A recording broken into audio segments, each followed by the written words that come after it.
தன்னோட கஷ்ட நிலைக்காக ஒரு விடுவு காலம் வரும்னு சொல்லி போய் அங்கே இன்னும் கஷ்டத்தில் போய் மாட்டிக்கிறதுவங்க நிறைய பேர் இருக்காங்க. நம்ம கண்ணு முன்னாடி பார்த்துட்டு இருக்கோம், நமக்கு சுத்தம் பார்த்துட்டு இருக்கோம். அப்படி இருக்கும்போது நான் சொன்னேன் இல்லையா, டான்ஜிபிளாக ஒரு விஷயம் இல்லை, எல்லாமே நம்பிக்கை தான். அவர் கேட்ட மாதிரி கிருஷ்ணன் இருந்தாரா, ராமர் இருந்தாரா, கிரைஸ்ட் இருந்தாரா, இந்த மாதிரி கேள்வியெல்லாம் நம்ம கேட்குறோம். இது எதுக்குமே நமக்கு இதுதான் திஸ் இஸ் வாட்னு நமக்கு சொல்லி கொடுக்கறதுக்கு யாரும் கிடையாது. What I feel is affirmations பற்றி நம்ம நிறைய விஷயங்கள் சொல்கிறோம், செல்ஃப் ஹீலிங்கை பற்றி நிறைய சொல்கிறோம். ஸோ கடவுள் நினச்சி நம்ம ஒரு அங்கே போய் ஒரு விஷயத்த சொல்கிறோம்ல, இன்னைக்கு எல்லாம் நல்லபடியாக நடக்கணும். ஸோ நம்மக்கிட்டே ஆக்சுவலி நமக்குள்ளே இருக்கிறது அந்த செல்ஃப் கிட்ட நம்ம கடவுள் நினச்சிட்டு நம்ம பேசுகிறோம்.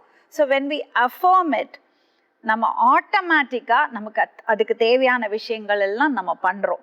பிகாஸ் நம்ம சப்கான்ஷியஸ் மைண்டு நம்ம அதுக்கான விஷயங்களை நம்ம பண்ண ஆரம்பிக்கிறோம்.